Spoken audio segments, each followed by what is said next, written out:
This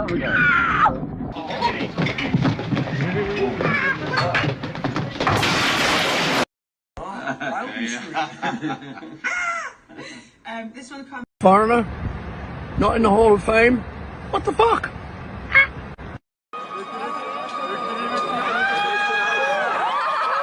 You know.